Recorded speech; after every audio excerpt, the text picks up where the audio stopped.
Bismillahirrahmanirrahim. Alhamdulillahirabbil alamin. Allahumma sholli wa sallim ala sayyidina Muhammad wa ala alihi wa sahbihi wa sallim. Assalamualaikum warahmatullahi wabarakatuh. Jumpa dengan saya lagi, Neng Eva. Gimana kabarnya sahabat hikmah semuanya hari ini? Yang soleh dan solehah, yang baik hatinya, yang cantik dan yang ganteng lahir batinnya, yang tidak sombong, rajin menabung, serta rajin sedekah. Semoga hari ini sehat-sehat walafiat dan dalam lindungan Allah Subhanahu wa Ta'ala. Dan semoga kita semuanya mendapatkan kucuran rahmat, keberkahan, dan keridhoannya, serta mendapat syafaat baginda Rasulullah Shallallahu Alaihi Wasallam, baik ketika di dunia maupun di akhirat kelak. Amin, amin, amin, ya robbal alamin. Baik sahabat hikmah semuanya, sebelumnya saya akan mengingatkan bahwa video ceramah YouTube ini dibuat untuk umum dan bagi siapa saja yang mau mengambil pelajaran, manfaat, serta hikmah di dalamnya, serta untuk pertumbuhan dan perkembangan jiwa kita setiap harinya. Jadi semangat terus belajar berbenah jiwa. Dan juga video konten YouTube ini dibuat tidak untuk merendahkan siapapun serta tidak untuk menyinggung siapapun. Justru sebaliknya, di sini kita belajar berbenah jiwa, belajar menata jiwa, belajar membeningkan hati dalam rangka ketauhidan menuju Allah Subhanahu wa Ta'ala. Serta video ceramah YouTube ini dikhususkan untuk para salikin dan para murodin, yaitu orang-orang yang menapaki jalan ruhani menuju Allah Subhanahu wa Ta'ala, atau para pejalan ruhani atau para pejalan sufi, berjalan menuju Allah untuk sampai untuk wusul kepada Allah, untuk mengenalnya. Dan puncak dari ilmu tasawuf ini adalah mencapai ma'rifat billah, ya, yaitu orang-orang yang mengenal Allah. Tentu kita semua sudah pasti ingin mengenal Allah sebagai pencipta kita, sebagai pencipta alam semesta, sebagai zat pemilik segala sesuatu di alam dunia ini. Jadi karena kita dari awal, ibaratnya awal beragama itu untuk mengenal Allah, maka sudah sepantasnya sejak dini kita belajar ilmu makrifat, ilmu hakikat makrifat, tidak hanya ilmu syariatnya saja gitu, sehingga amalan ibadah kita itu sempurna, baik yang lahir maupun yang batin. Karena hakikat tanpa syariat juga itu batal. Syariat juga tanpa hakikat juga tidak sempurna. Jadi kita pelajari semuanya ya, dan belajar di sini juga semoga istiqomah dalam bertolabul ilmi. Di sini pelajaran online jadikan sebagai pelajaran tambahan atau jadwal tambahan, bukan pelajarannya yang tambahan, pelajarannya ilmunya ya ilmu hakikat makrifat ibaratnya wajib kita pelajari ya, tetapi jadwal tambahan waktunya gitu. Kalau di Majlis Thoriqoh kan paling seminggu 2 kali, seminggu 1 kali, paling sering seminggu 3 kali. Tapi kalau di YouTube ini bisa belajar setiap hari atau setiap saat kapan saja kita adalah waktu luang gitu ya, maka istiqomahlah. Ya, kemarin kita sudah membahas kitab Al-Hikam kajian ke-6, ke-59, 60, 61. Sekarang kita lanjutkan pelajarannya yang ke-62 ya. Saya ucapkan terima kasih banyak kepada subscriber baru. Jika subscriber baru ini bukan seorang salikin, saya sarankan untuk mencari seorang guru yang mursyid dalam kehidupan nyata. Karena kalau di alam nyata itu kita bisa dibimbing langsung sehingga energinya itu lebih mudah masuk. Kalau di YouTube itu masih terhijab layar kaca gitu, yang mungkin harusnya energi masuk 50%, masuk hanya 20 atau 30%. Kecuali yang menyimaknya ini sudah menjadi seorang salikin, energi mungkin bisa saja masuk walaupun ibaratnya terhijab layar kaca gitu ya, karena memang sudah ada tampungan energi spiritual di dalam batinnya sehingga mudah masuk. Tapi kalau yang baru mau menjadi seorang salikin, saya sarankan mencari seorang guru yang mursyid dalam kehidupan nyata atau bergabung di majelis-majelis thariqah sekitaran tempat tinggal kita gitu ya. Nah, terus kalau misalkan subscriber barunya ini sudah menjadi seorang salikin, ya alhamdulillah, tinggal mematangkan saja gitu, atau tinggal apa ya, ibaratnya kalau bahasa Sunda itu tinggal nyeketan gitu, ibaratnya untuk mempertajam saja. Nah, itu bahasanya, maaf ya, campur-campur. Ya, baik, kita lanjutkan lagi. Bismillahirrahmanirrahim. Awalu wajibin alal insani ma'rifatun ilahi biistiqoni. Dan yang pertama wajib bagi manusia adalah mengenal Tuhannya dengan yakin. Bismillahirrahmanirrahim. Kitab Al-Hikam kajian ke-62. Salah satu penyebab utama kehinaan diri adalah ketamakan. Tidaklah tumbuh dahan-dahan kehinaan kecuali dari benih ketamakan. Tidaklah tumbuh dahan-dahan kehinaan kecuali dari benih ketamakan. Ibnu Athaillah Al-Iskandari. Kemudian Syekh Abdullah Asyarqawi Al-Khalwati, seorang Grand Syekh di Al-Azhar Cairo University, menambahkan penjelasan. Ibnu Athaillah mengumpamakan kehinaan dengan sebuah pohon. Dahan-dahannya adalah perumpamaan bagi berbagai jenis kehinaan. Ia juga mengumpamakan ketamakan dengan sebuah benih. Seakan Ibnu Athaillah berkata, jangan kau tanam benih ketamakan di hatimu sehingga akan tumbuh menjadi pohon kehinaan yang dahan dan rantingnya akan bercabang-cabang. Ketamakan merupakan sikap tercela yang dapat merusak ubudiyah. Bahkan ia adalah pangkal segala kesalahan. Ketamakan menandakan ketergantungan dan penghambaan manusia terhadap manusia. Disinilah letak kehinaan dan kenistaan sikap ketamakan. Sebabnya adalah keraguan terhadap sesuatu yang telah ditakdirkan oleh Allah. Oleh karena itu, ia kemudian berkata, jika ketamakan ditanya, siapa bapakmu? Niscaya ia akan menjawab, keraguan terhadap takdir. Jika ditanya, apa pekerjaanmu? Ia menjawab, mencari kehinaan. Jika ditanya, apa tujuanmu? Ia menjawab, memiskinkan seseorang. Nah, maksudnya bagaimana?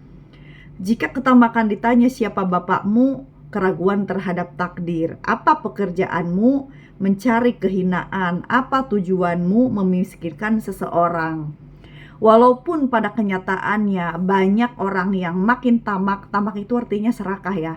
Makin tamak secara finansial mungkin dia kaya raya, tapi dalam pandangan Allah itu adalah seorang yang miskin, seorang yang hina, karena dia itu mendapatkan harta atau mendapatkan mendapatkan materi itu atau uang atau kekayaan, dia hasil dari ketamakan karena terlalu bergantung kepada keduniaan, bergantung kepada orang lain, bergantung ingin selalu diberi. Jadi terhijab dari ketawakalan kepada Allah Subhanahu wa taala. Makanya secara finansial, secara materi mungkin orang itu kaya raya, namun sesungguhnya dalam pandangan Allah itu adalah orang yang miskin karena selalu ketergantungan kepada orang lain, kepada pekerjaan, kepada mengharapkan pemberian orang lain, selalu ingin diberi gitu ya. Jadi bukan ke Allahnya gitu. Kalau kita kan ibaratnya kalau ingin punya rezeki kan tetap berdoa kepada Allah. Masalah nanti yang memberikan ibaratnya melalui pekerjaan, melalui usaha, melalui bisnis, melalui diberi orang lain. Tapi tanamkan ketawakalan bahwa rezeki itu dari Allah gitu. Sehingga sikap ketergantungan kita kepada makhluk itu ibaratnya itu kemelekatannya itu kita lepaskan gitu, kita lepaskan, kita tanggalkan, tapi tetaplah bertawakal kepada Allah sehingga tidak ada ketamakan di dalam hati kita gitu ya. Ketamakan juga dapat merusak agama.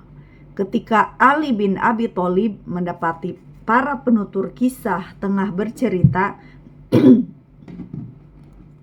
banyak hal di Masjid Agung Basrah, ia menyuruh mereka berdiri. Kemudian ia mendatangi Hasan al-Basri sekitaran 30-110 Hijriah mungkin ya ini maksudnya. Dan berkata, "Hai anak muda, aku akan menanyakan kepadamu satu hal. Jika kau mampu menjawabnya dengan tepat, kubiarkan kau di sini. Namun, jika kau salah, aku akan berdirikan kau seperti teman-temanmu itu." Ali memandang Hasan al-Basri. Dilihatnya pada diri pemuda tersebut tersimpan tanda petunjuk dan kecerdasan. Hasan al-Basri pun menjawab, "Tanyalah semaumu." "Apa gerangan yang menjadi pengendali agama?" tanya Ali kepadanya. Hasan menjawab, "Sifat waro atau wirai." Ali bertanya lagi, "Apa yang menjadi perusak agama?" Hasan menjawab, "Sifat tamak." Sifat tamak itu adalah serakah. Jadi serakah itu tidak hanya menginginkan lebih atau selalu ingin banyak, selalu ingin paling banyak atau selalu ingin lebih, tapi karena sifat kebergantungan kita kepada makhluk pun itu merupakan benih-benih ketamakan dalam tingkatan ini ya. Karena kita belajar ilmu tasawuf. Jadi jangan sampai ada setitik noda ketamakan atau noda tidak waro atau noda apapun di dalam hati kita kalau sudah berada di tingkatan ilmu ini gitu. Kemudian Ali berkata, "Duduklah, orang sepertimu layak berbicara di hadapan manusia." Waro menjauhi ketamakan adalah waronya orang-orang khusus atau khawas. Sikap ini menunjukkan kokohnya keyakinan, sempurnanya tawakal, dan tenangnya hati terhadap Allah. Berbeda dengan waronya orang biasa atau awam yang baru sebatas meninggalkan perkara-perkara syubhat. Jadi di sini diterangkan ada dua golongan orang yang waro. Kalau orang awam itu hanya sebatas meninggalkan perkara-perkara yang syubhat, seperti misalkan kita dapat makanan ini misalkan nemu gitu di atas batu gitu ya, misalkan gitu. Terus kita bertanya ini haram atau halal gitu kan, ini syubhat atau halal atau haram. Kalau misalkan kira-kira wah makanan ini daging misalkan tapi tidak diketahui karena sudah diolah, nggak tahu tuh dagingnya misalkan bentuk daging sapi atau ayam atau kambing atau misalkan babi, mohon maaf ya gitu misalkan, sehingga kita ragu ini daging apa karena bentuknya mungkin sudah ada kecap atau disemur jadi nggak ketahuan misalkan, karena terus tidak ada tulang-tulang juga, jadi kan seolah-olah daging apa bingung kan gitu, akhirnya kita tinggalkan. Nah itu waronya orang-orang awam gitu, jadi masih perkara syubhat halal atau haramnya gitu. Tapi kalau waronya orang-orang khusus atau orang khawas atau orang ahli tasawuf, seorang sufi, jadi waronya itu ya meninggalkan ketamakan gitu. Ketamakan itu tidak hanya menginginkan yang lebih atau selalu ingin banyak atau selalu merasa kurang dan kurang sehingga ingin selalu lebih dan lebih, selalu ingin banyak dan banyak atau paling banyak atau paling lebih, tetapi lebih dalam dari itu adalah menghindari atau menanggalkan sifat kebergantungan kepada makhluk atau meminta-minta kepada makhluk tanpa disertai dengan ketawakalan, tanpa menyadari bahwa rizki itu dari Allah, karena dia sudah tidak meragukan lagi dan ia yakin bahwa rizki itu dari Allah datangnya, walaupun melalui siapapun, tapi rizki itu dari Allah, murni dari Allah. Kita lanjutkan lagi kajian ke-63. Tak ada yang dapat mengendalikanmu sehebat angan-angan. Tak ada yang dapat mengendalikanmu sehebat angan-angan. Nah ini adalah pelajaran jiwa ya. Jadi ini walaupun ilmu tasawuf tapi lengkap ya, syariatnya dibahas gitu, terus ilmu hakikat ma'rifatnya dibahas, ilmu tentang jiwanya, psikologinya juga dibahas, sehingga hati, jiwa, akal dan perbuatan dohir kita itu sempurna gitu. Walaupun manusia itu tidak ada yang sempurna, tapi kan kita menuju kesempurnaan itu ya harus gitu ya. Angan-angan adalah suatu yang teramat buruk. Selain karena merupakan penyebab ketamakan manusia, juga karena angan-angan sebenarnya adalah perkara yang tidak ada. Ia hanyalah hayalan dan perkiraan. Namun anehnya, jiwa selalu lebih tunduk kepadanya daripada kepada akal. Angan-angan atau berpanjang angan sangat dekat dengan kebodohan. Itu hadis baginda Rasulullah SAW. Jadi angan-angan itu ngahayal aja ya, ngahayal hayang beunghar, ngahayal hayang kaya, ngahayal hayang banyak duit, tapi tidak mau belajar, tidak mau berusaha misalkan. Nah, sementara akal adalah fungsinya itu untuk mengendalikan ketika kita mulai berpanjang angan atau tulul amal gitu kan, maka akal akan mengendalikan gitu, wahai jiwa gitu kan, daripada kamu berpanjang angan tanpa disertai usaha, lebih baik kamu bangun, kamu bekerjalah, kamu berusahalah, kamu pergilah keluar rumah, jadilah seseorang seperti burung yang keluar dalam keadaan lapar, pulang dalam keadaan kenyang gitu. Itu artinya apa? Artinya sebagai manusia kita wajib berusaha gitu. Ini mah ingin banyak duit tapi tidur aja misalkan di rumah gitu. Ya memang rezeki kalaupun sudah menjadi milik kita, walaupun sedang tidur mungkin bisa saja makanan ada di hadapan kita ketika kita bangun tidur ya, karena hakikatnya rezeki itu dari Allah. Tapi kan rezeki itu ada yang dijamin, ada yang dibagi gitu, ada yang diluaskan, ada yang disempitkan. Nah, bagian mana rezeki yang harus kita jemput itu dengan usaha, dengan bekerja misalkan, atau misalkan hanya rezeki yang dijamin sebatas makanan pokok misalkan. Ya memang bayi pun di dalam kandungan tetap mendapatkan makanan, tapi itu kan kebutuhan pokok. Tapi ingatlah, realistislah, kita itu hidup punya keluarga, kita itu hidup punya, ibaratnya ada orang tua, ada sanak saudara, ada tetangga, ada fakir miskin yang mungkin ada hak mereka di dalam rezeki kita. Dengan caranya ya kita berusaha, bekerja, bisnis, dagang, atau misalkan kreativitas di YouTube misalkan ya, atau misalkan di TikTok. Sekarang banyak jalan rezeki karena sekarang itu era kreativitas. Siapa orang yang bisa kreatif maka akan diberi kelebihan rezeki untuk zaman sekarang. Tapi kalau misalkan kita hanya mengandalkan kerja gaji UMR ya mungkin hanya cukup buat ibaratnya ngasih fakir miskin pun mungkin hanya 20.000, 50.000. Tapi kalau kita ingin banyak sedekah ya kita berusaha lebih giat lagi. Namun jangan pernah meninggalkan ibadah, itu saja kuncinya. Dan jangan bergantung kepada makhluk, tetap tawakal kepada Allah. Apapun usaha kita, apapun pekerjaan kita, apapun status sosial kita, kedudukan kita siapa, tetap tawakal, taubat, taholi, tahali sampai tajali. Namun dohir tetap berusaha yang terbaik dalam mencari nafkah penghidupan, karena kita itu masih hidup di alam dunia. Tentu materi, spiritual, religius itu harus seimbang gitu ya. Tapi jangan hubu dunia juga, itu merupakan ketamakan. Artinya ya bekerja, berusaha sekedarnya gitu kan. Tapi maksudnya intinya jangan meninggalkan syariat itu aja gitu. Tapi kalau sudah melaksanakan syariat, kita jangan mengakui, jangan mengklaim diri telah mengerjakan semuanya. Ingatlah bahwa pelaku amal yang hakiki adalah Allah Subhanahu wa Ta'ala gitu ya.